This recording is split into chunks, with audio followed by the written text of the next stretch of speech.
Tomorrow morning, step out to your tomato patch. Examine the bottommost leaves, the older ones cradled at the plant's base. Should you discover an unusual sight, a pale yellow hue bleeding between the leaf veins while the veins themselves remain a deep, vibrant green, pause your inspection right there. This isn't the result of scorching sun, nor is it simple aging. It's not some enigmatic ailment either. What you're witnessing is your tomato plant communicating in its soul dialect, signaling a deficiency in a specific essential mineral. The pricey bottle tucked away in your garage, costing $40, will offer no remedy. The attractive bag of tomato nourishment, emblazoned with a cartoonish tomato on its packaging, will also be ineffective.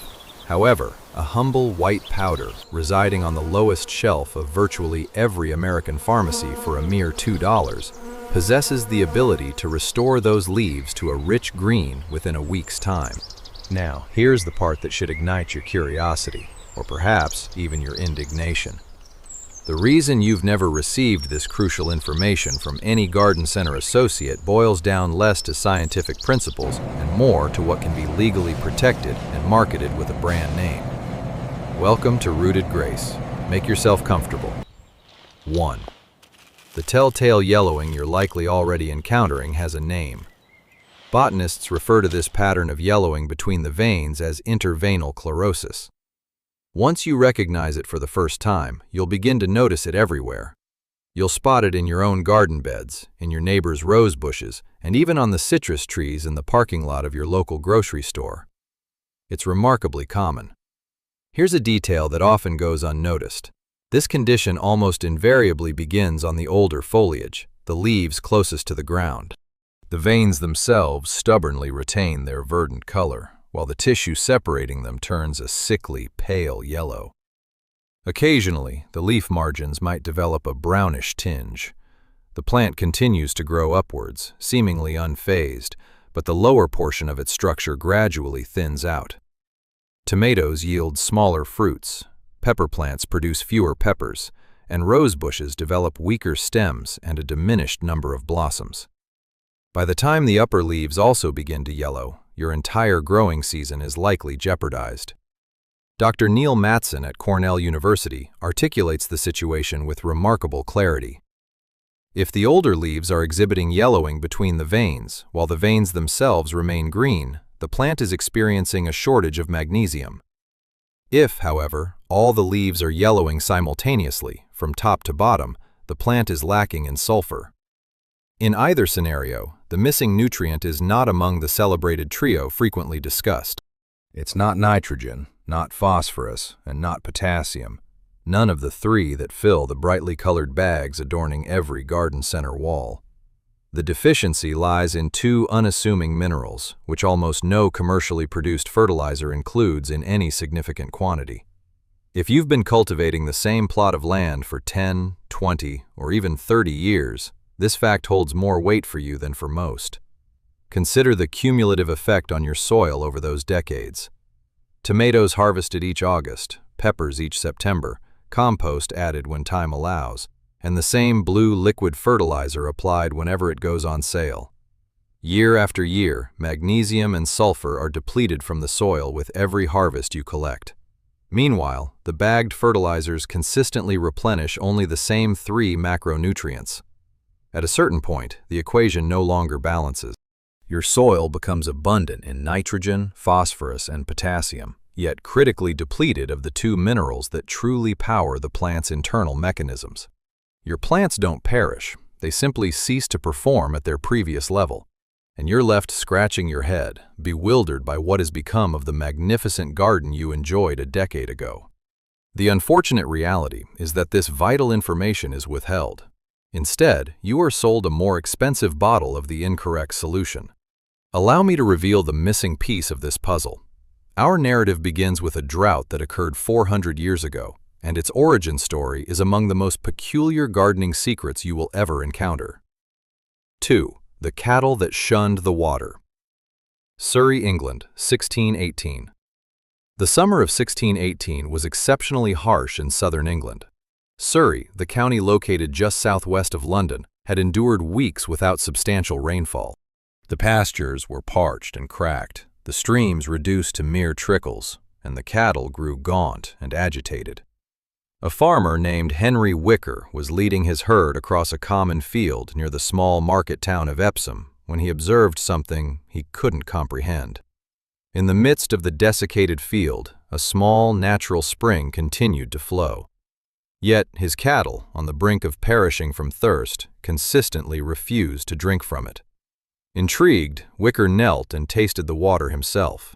It possessed a sharp, bitter, almost medicinal quality.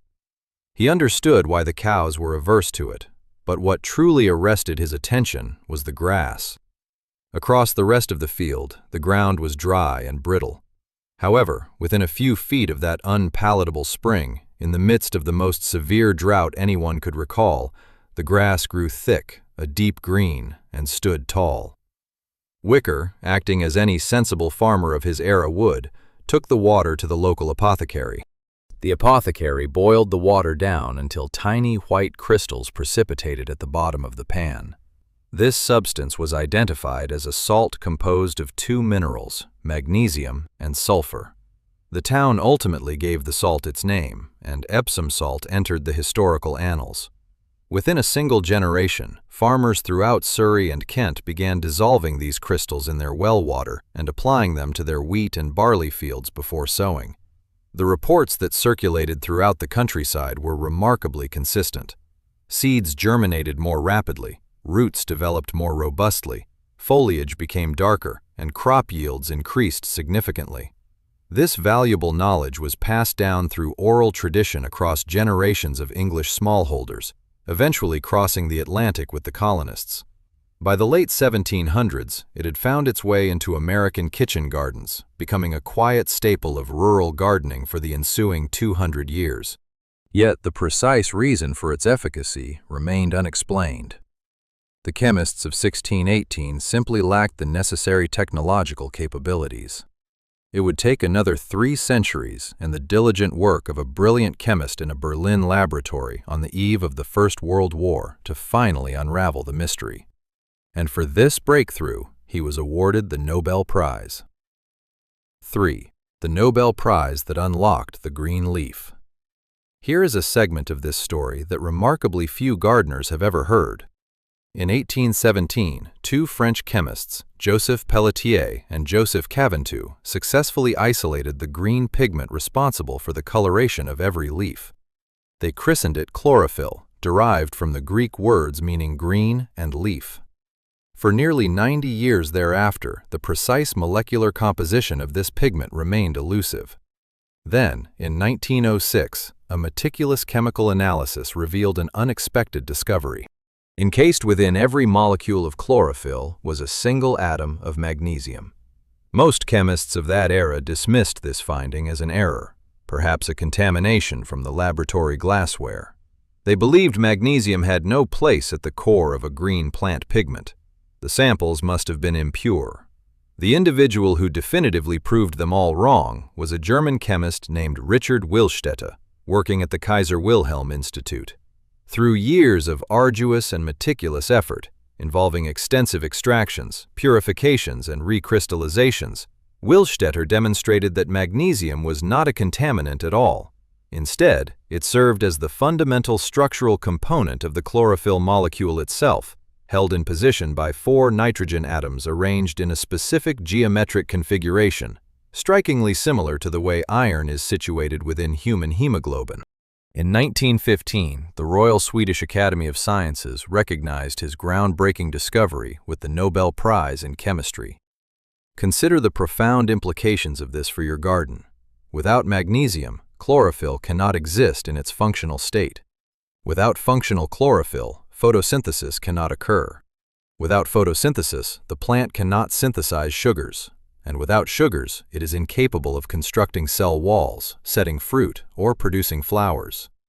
Your tomato plant might be saturated with nitrogen, awash in phosphorus, and showered with potassium, yet it can still gradually fade from the base upwards if its magnesium supply is insufficient.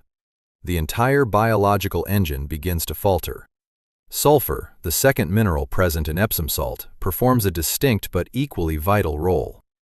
Sulfur activates the enzymes responsible for converting nitrogen into amino acids, and amino acids are the building blocks of all plant proteins. Imagine bags of groceries delivered to your front porch. Nitrogen represents the groceries themselves. Sulfur, in this analogy, is the key to unlocking your front door. Without sulfur, the groceries remain inaccessible. Thus, the bitter spring discovered at Epsom 400 years ago was not dispensing some vague, mystical elixir. It was providing, in its pure mineral form, the two essential elements a green plant requires to operate its internal systems. Henry Wicker had no awareness of these scientific principles in 1618, nor did the cows. The grass simply flourished, turning a deep green and standing tall amidst the drought because the two minerals it had been starved of were suddenly and readily available. Once you grasp this fundamental concept, you will comprehend why a $2 bag of Epsom salt can achieve what a $40 bottle of branded fertilizer cannot. The branded fertilizer is essentially providing the plant with more of what it already possesses in abundance. The Epsom salt, conversely, supplies precisely what it has been lacking. Before we proceed further, here is a resource designed to simplify this process for you. All the information you are about to receive, including precise application rates for tomatoes, peppers, roses, citrus, and azaleas, a 3-application schedule for the early growing season, a soil test guide to determine if your garden actually requires these amendments, and a printable monthly calendar for your refrigerator has been compiled into a comprehensive PDF blueprint. It is completely free, requires no email sign-up, and comes with no hidden conditions. If you look to the bottom right corner of your screen at this moment, you will see a QR code. Simply activate the camera application on your smartphone, point it at the code, and tap the link that appears.